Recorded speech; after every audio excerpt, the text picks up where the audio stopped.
Hello, welcome to our live from the IUCN World Conservation Congress. So many acronyms. We're so excited to be joining you guys here live from the Congress.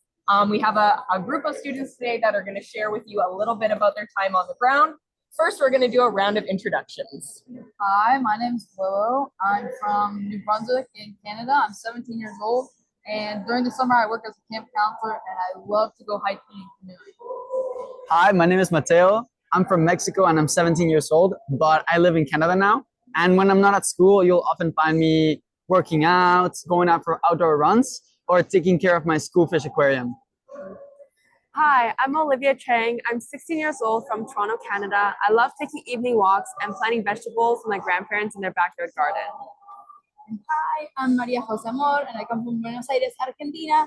And I'm not a very sporty person, so I tend to spend my days reading and writing stuff. Wonderful. Hi everyone, I'm Vishwaja and I'm 15 years old from India. I love dancing and gardening. Hello everyone, I'm Deepanvita. I'm 15 years old and I'm from India. Well, I enjoy dancing, singing, and crocheting.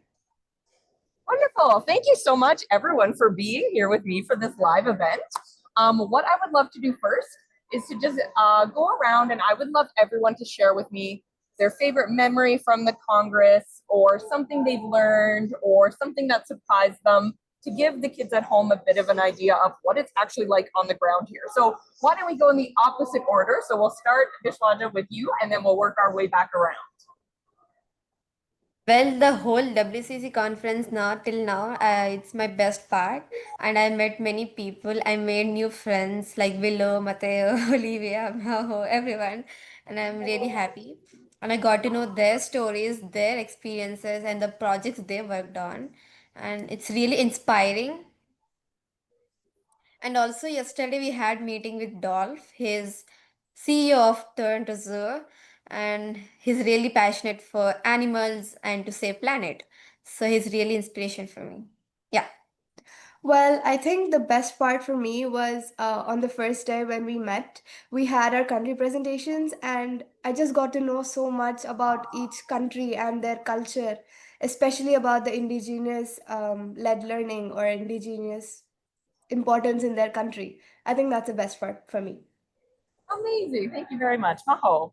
Okay, so I don't think I can choose just one, but here at the Congress, we have like this exhibition, which is where we are right now, where we can find like mini booths and stuff like that, where people just tell you about their projects or their ideas or their laws.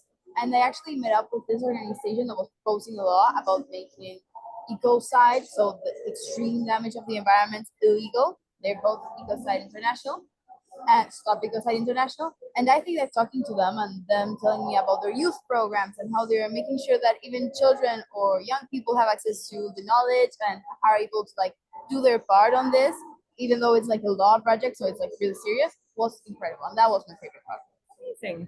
Olivia. Well, for me, for the past few days, we've had an opportunity to speak and have meetings with a lot of very cool people.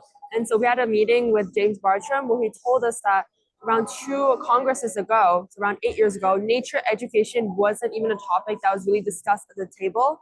But now, two congresses later, there are so many pavilions like the nature-based education learning pavilion where people are actively talking about integrating nature-based learning and biodiverse education for children. So it really inspired me because it showed that if you're passionate about something, even if there's a lot of roadblocks, as long as you persevere, you're going to find like-minded people and you're going to be able to mobilize each other's passions to make what you want come true.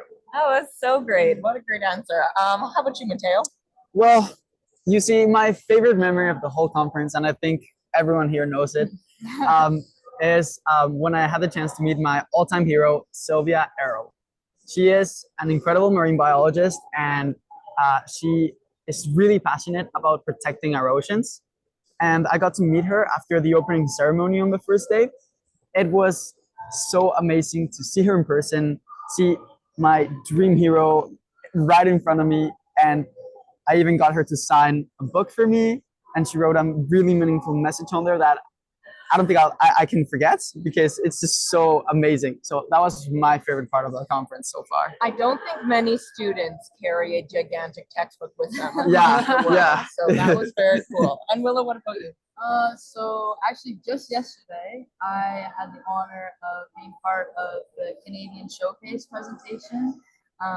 So I was up there and I presented alongside Dolph from the zoo and all these other wonderful people and leaders in Canada. And it was just such an amazing experience to be presenting alongside them, but then also to make those connections and just really be inspired by these incredible people. I cannot tell you how many awesome meetings I've seen these kids do while we're here. So connections, I think, is like the theme of our entire time while we've been here. Yeah. So what I would love to hear next is you students have worked together to write a paper. And actually, before we hear the demands from the paper, maybe Olivia, would you like to tell me a little bit about the process that went into writing your paper? Well, for a paper, we met over Zoom on a 48-hour period where we went on a lot of meetings and took information from our biodiversity survey with over 1,300 responses. And we took data, percentages, numbers from those surveys to see what children were really passionate and interested about in nature-based education. So we took all that information and we put it into a report, and we condensed all that information into 6 main demands, which we have been going around meeting people and presenting that to leaders around the world to try to get as much push and advocacy for nature-based learning. Awesome. And would you like to share the first demand from that paper? So the first demand of our paper is called Education as Right, and that calls on governments to recognize nature and biodiversity education as a legal right for every child. Awesome. And what is demand number 2? That is I don't know who it is. education financing. So basically, we asked all state members, commissions, and partners to establish a regulated funding for children's environmental education and sustainable student projects. So anywhere from getting the right funding to communities, but also funding not only schools, but also student projects and their initiatives. Amazing. Okay. What was next? I That's you. think that would be me. So our third request or demand is that we really want to focus on Indigenous-led learning. So we're calling on all state members, commissions, and partners to fund and protect Indigenous-led learning. Amazing. And then up next, I think Yes. The fourth call to action that we have is called equity in education, which basically means that we have to set clear equity targets from participation through diverse communities, because underserved communities continue to be underserved and we need them to actually make change in biodiversity and climate change.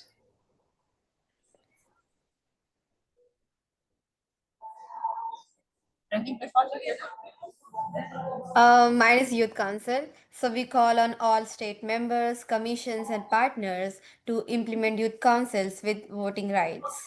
Because a meaningful child participation requires not only creating opportunities for them, but also formally including them in decision making bodies with voting processes. And last but not least, we have education accountability, which summarized is just like a call to action that asks the international community to keep track on these projects, like everything we just talked about, to make sure that there is actually youth participation in decision making, to make sure that there are projects being funded for students, to I don't know, track the policies that are being designed. So basically, we want like benchmarks that to be respected, and we want to make sure that people or governments or institutions are actually doing what we ask. Yeah, hold the adults accountable for all these things you're asking for. Awesome. Thank you very much for sharing that. And if you would like to read the full paper, because it's obviously more than just these quick demands, we do have it on our website and we will share it with this link as well. So what I would like to know next, obviously all of you students that are here with me today are here because you have a deep connection with nature. And I think one of the building blocks of good nature education is building that connection to nature. So I would love to hear some of your stories of how you kind of developed that connection to nature and that made it possible for you to come here today. So why don't we call on our friends, our Indian friends joining us on Zoom, and you guys can share with us your nature stories to begin. Yeah, okay. Well, I think the major part for me is I grew up in a big city, so we were actually trained to manage waste well. So we had recycling, we used solar power, and we did rainwater harvesting. But when I went to my hometown, it was very small. I saw a very big difference because waste was not managed well. Plastic was thrown on roads, and I realized that the governments actually promote initiatives like Swachh Bharat and recycling, but the focus stays in the major cities. And I feel that not only the people in major cities should deserve the chance to live in a clean and green environment, so everyone deserves a chance to live in a clean environment, not just the people in major cities. So we must engage these efforts to tier 2 and tier 3 as well. Only then can we say that our country is truly working towards making a sustainable future. So I think that was the connection I had with nature. For me, since my childhood, I love nature. I love spending most of my time with nature. Few years ago, I planted many saplings in my colony, and I saw how this action helped many animals and plants to flourish, such as parrots, butterflies, and sparrows. So this small effort not only created impact in environment but also the communities around me. They taken initiatives and like inspire from me and started doing similar actions. And I realized how a simple act like planting a tree can help in giving life to many other organisms. It inspired and motivated me to continue with more such actions and keep me connected with the nature. And that's how I developed my love. And since then, I'm committed towards for working of conservation of nature and natural resources. Amazing. Thank you very much for sharing. And thank you for taking the time and energy to do work before you even came to the Congress. It's so wonderful to hear. I'm going to call on you guys in a bit of a weird order, but Willow, I would like to hear your story to begin. Okay, so first off, I grew up in an area with amazing nature around me, and I went to camp when I was growing up, and I was a camp counselor, and I've had so many amazing environmental education experiences. But my main one that I would really like to share is kind of related to the demand that I presented about Indigenous-led education. So I've had so many experiences in Indigenous-led education, but one that really stood out to me was when an Indigenous leader named Butterfly, he took us around and he taught us about the practical usages of the forest, medicinal or not, um, and it just like really highlighted how much we don't know about the nature around us, and it brings to mind the possibilities if every student was able to experience these learning opportunities that are fueled and backed by such deep cultural and emotional connections, and really emphasize conservation and living harmoniously with the land forever. Thank you very much for sharing. I am actually going to call on Maho next to share your story. Okay, thank you.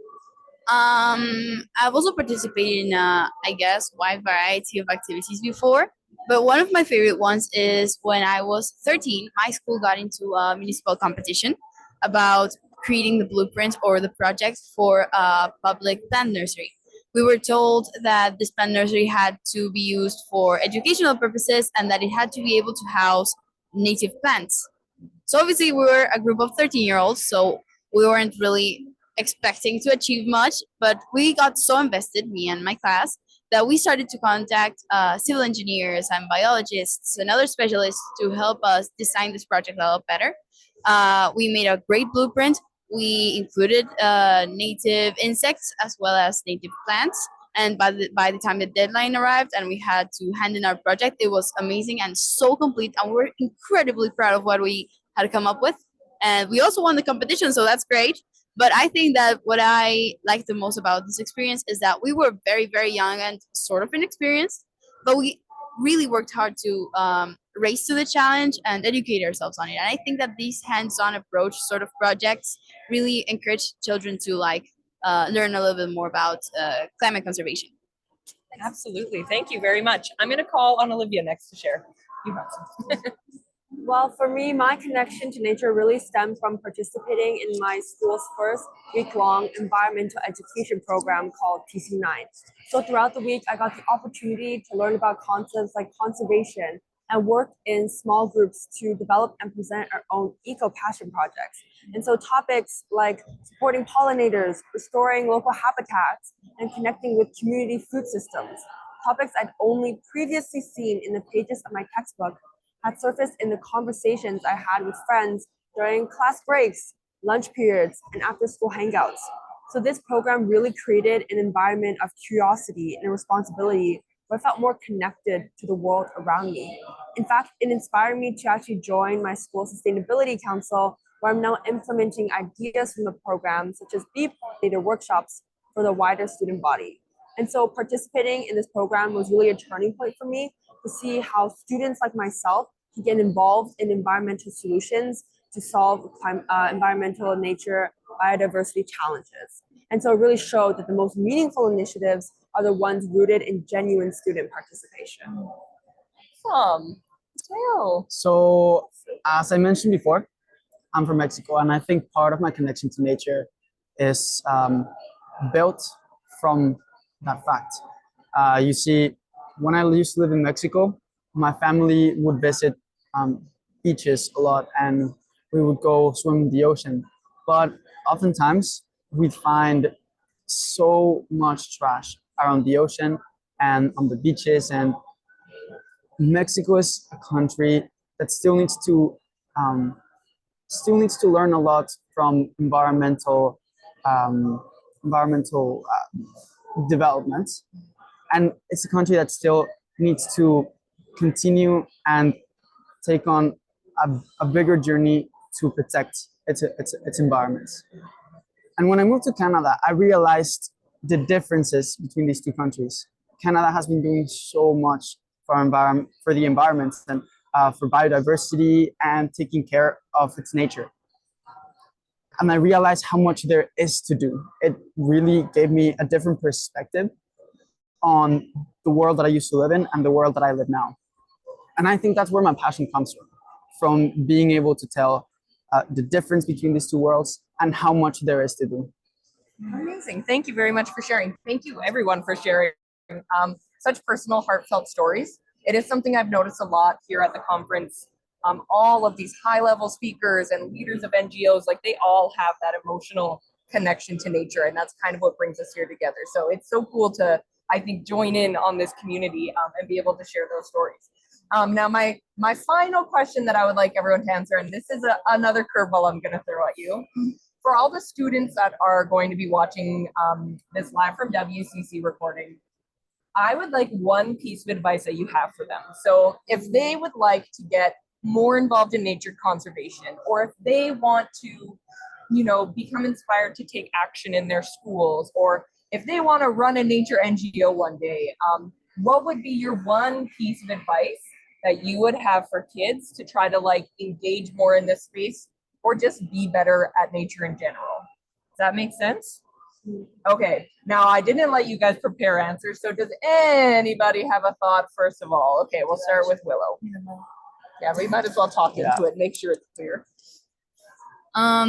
This is something that I've kind of picked up from my sister a lot, and my parents have also taught it to me, but it's become really prevalent in my time here in the conference, and that's just to ask.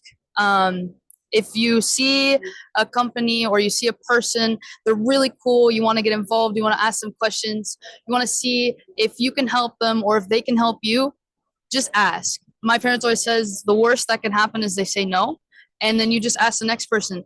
And a lot of what has gotten me to where I am today is me asking a bunch of people and a couple of people saying yes. And so I think if you really want to get involved and there's this company or this person that you've been dying to talk to or ask a question, just go ask it. The worst that they can say is no.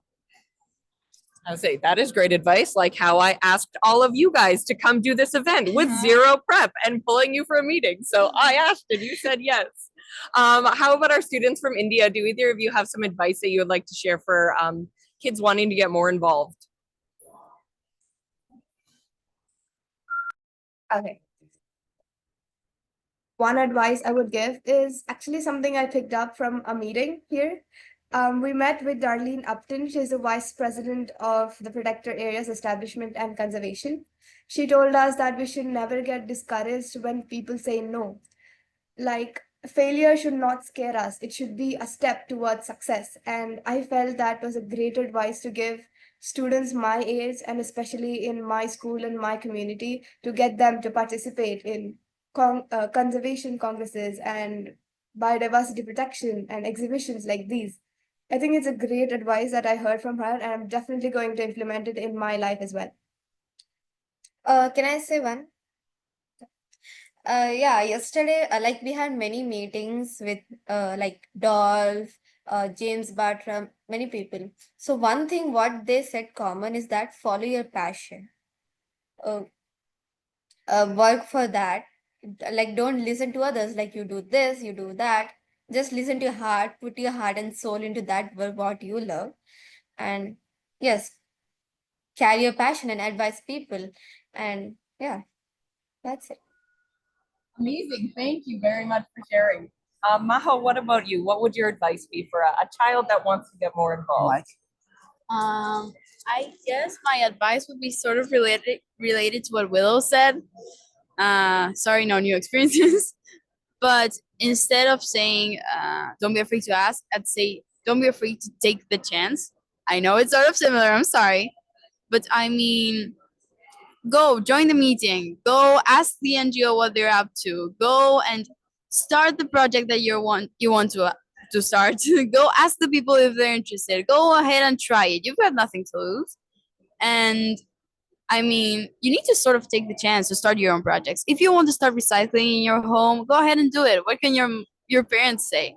If you would like your school to be a little bit more eco-friendly and you tell them to stop using paper towels, then go ahead and just tell them. I mean, take the chance. You don't lose anything by trying.